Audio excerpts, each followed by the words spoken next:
Liberal green shift. It's the carbon tax proposal that Stéphane Dion and his Liberals are campaigning on in this election.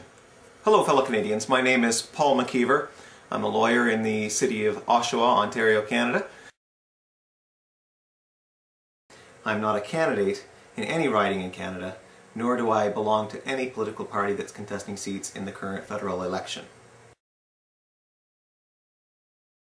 Today I'd like to discuss the Liberal Party's green shift carbon tax. Now under this plan, the idea is to start taxing carbon, or fuels that produce CO2, that release CO2 into the air when they are burned.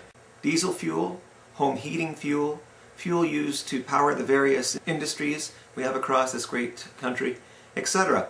And the idea is to discourage everybody from using fuel, to get them off of fossil fuels in particular and get them using less energy. Now, it does this by taxing the consumption of those fuels. You purchase any of those fuels, they impose the Liberal carbon tax on there, the green shift carbon tax.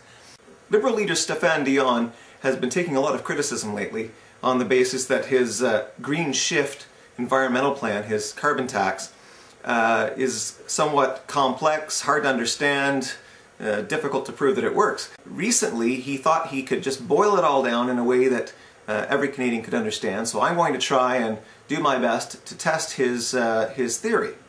Now I'm going to ask you to look to the Green Shift platform itself, and that's available online at thegreenshift.ca, and you'll see on, I think it's around page 20, here's a black and white photocopy of it, how it works. And it says here that revenue neutral means that the federal government does not increase its revenues through a new tax. So the idea is for every dollar of green tax that the green shift carbon tax would bring in, he would give back to you income tax revenue. So he'll lower income taxes, raise taxes on all sorts of fuel, so you'll be paying more at the pump, but you'll be paying less income tax. And this, he says, is in an effort to make the environment greener, to fight carbon emissions. Alright, now before we look at how the Liberal green shift carbon tax plan would work, let's look at how things work today. Let's assume that our total budget of fuel money and tax money is represented by 5 dimes. Right now we have an income tax, and we have a big pot of fuel that we consume every year. Let's use 3 of our dimes as income tax. Alright, so here we go. And that leaves us 2 dimes to spend on our fuel. It's that simple. So at present we pay 3 of our 5 dimes into the income tax kitty for tax purposes, and we pay 2 of our dimes into the fuel for our car, for our house, or the fuel that powers the machinery where we work. Now, let's look at how things would work under the Stéphane Dion Liberal Green Shift carbon tax plan. Under the carbon tax plan, the Liberal carbon tax green shift plan, there'd be another cup. This is the second cup, and this is the cup, it's a brand new cup, this is the carbon tax. So all of that fuel that I just bought, it's going to cost me a bit more. It's going to cost me more because the government wants me to put some more into this carbon tax cup every time I put some money into my gas tanks. So we start out again with our 5 dimes, and now what we're going to do is we'll start with the fuel. So we're going to put in money into the fuel. And now Mr. Dion says under the new system, well, we're going to have to put some money into the carbon tax too. And let's say he wants to put 1 dime in there. Okay, and that leaves me with 2 dimes, and Mr. Dion says, well, that's okay because we're going to give you some of that money back. You don't have to put 3 dimes into your income tax pot anymore, just put 2 dimes in. So in the end, what do we got?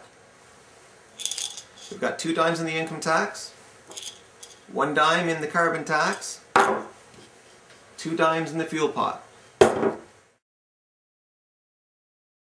So under both arrangements, we pay 3 dimes worth of tax. And under both arrangements, we end up with 2 dimes in the fuel pot. How can the Liberal Green Shift carbon tax reduce fuel if it's leaving me with just as much money as the current system does? You can't have your cake and eat it too. Either introducing a carbon tax will leave me with less money to buy fuel, or it won't.